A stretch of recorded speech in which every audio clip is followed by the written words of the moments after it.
Well, hey, welcome to the classroom, and this is kind of an odd place to be to talk about tracking a deer, but this is the only way without having two or three people that I can show you how to team track when it comes to tracking a whitetail.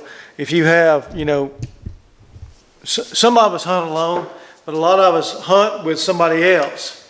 And if you have someone else with you, especially if you have two more guys, sometimes we'll hunt, three or four of us will hunt together. It helps out. Now this is where the challenge is, I'll tell you right now, is to get hunters to cooperate and work together. Because unfortunately, as men sometimes, and maybe ladies too, I don't think maybe as much as women, we tend to be lone wolves and want to do it ourselves and all that. But if you can get guys to cooperate, you can use this team method of blood trailing, and I promise you, every time that I've gotten some guys to work together on this has worked 100% of the time to help find the deer, okay? Especially if you have a deer who is really continues to get their legs up under them, and every time you get to up close, they get up in their bed and they move out, okay? So the problem with blood trailing is people get drawn into the trail. They get, and this is easy not just with blood trailing, but any kind of tracking.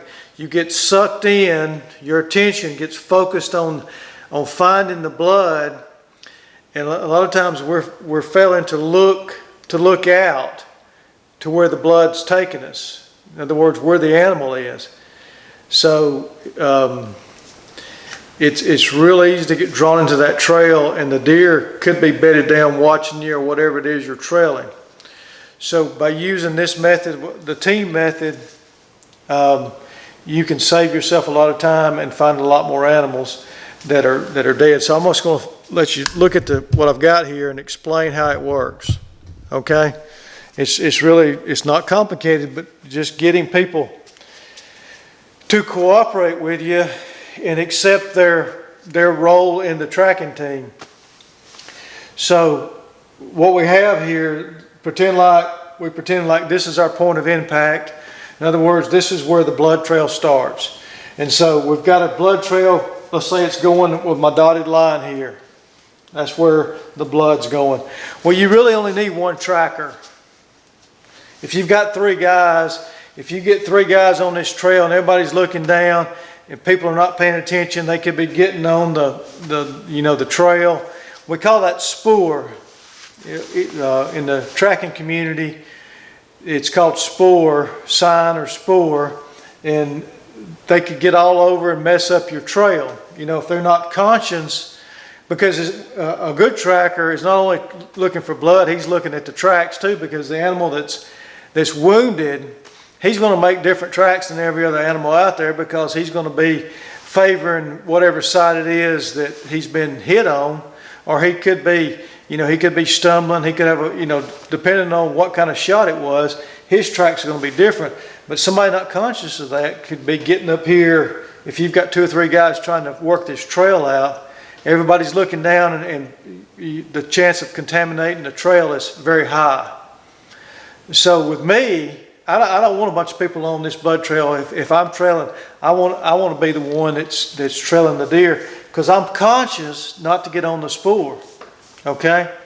Now, like I said, if you've got two other guys with you, you want to put one out here where he can see you, but if the woods are open, he can go pretty far out, let's say 50, 60 yards from you, and he's not tracking. He is hunting. He is looking for signs of movement or looking for the bedded deer. That's what he's doing. All right, but now he's keeping up. He's not getting too far ahead. He can get a little bit ahead of the tracker, but we don't want him way up there.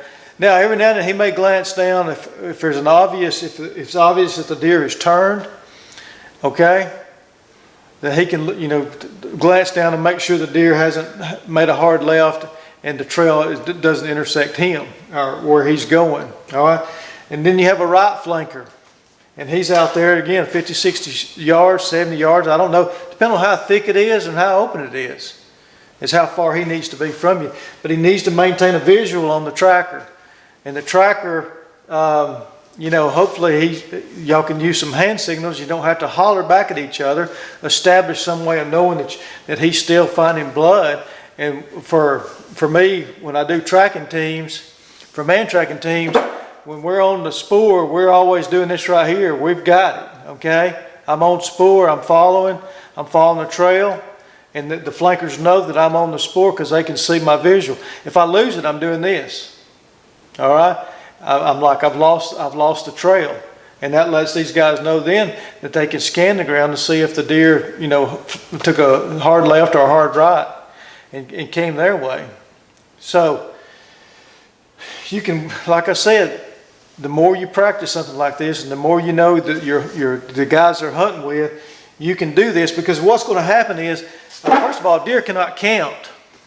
These animals can't count, You remember the old movie, Jeremiah Johnson, and they're going out there to shoot elk, and they're behind the horse's hooves, and the horse's legs, if you will. And, Robert Rivers says, well, what if they see our legs? And Will Greer says, you idiot, elk don't know how many legs a horse has. Well, deer can't count either. All right? And so they can't focus on all three of you moving through the woods. And like I said, this guy's hunting the deer, this guy's tracking. Okay? That's his job. His job is to be looking. And what's going to happen is this deer, because this guy mostly is looking down, the deer eventually will see this guy, and if the deer can, they'll try to get up and try to keep moving. And when he does, this guy should see him, or this guy should see him and should be able to get a shot if they need to do a finishing shot on the deer. This will work. I have used this. Not only have I used this in man tracking cases, because this is how it's not the complete tracking team, man tracking team, tactical team, but it is a partial team. Man tracking would have a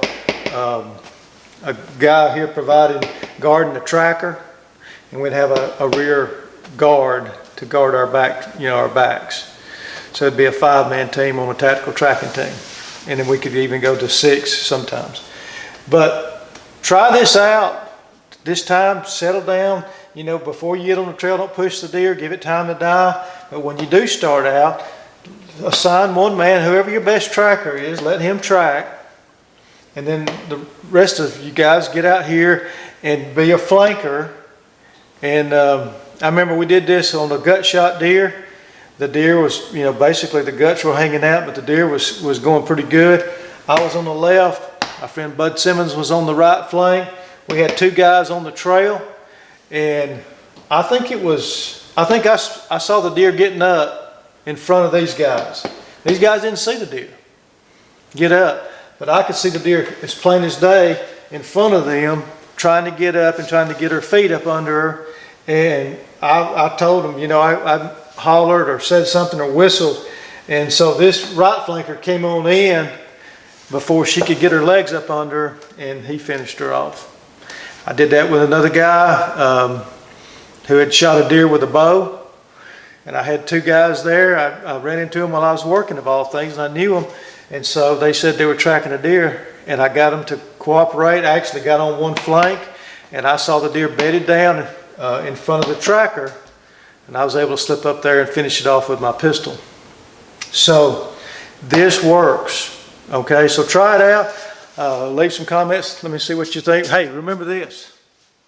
Always remember this. Life on earth is short. Eternity is forever. Make sure this day that you've made your peace with the one true and living God through the Lord Jesus Christ. I'll leave you with that thought.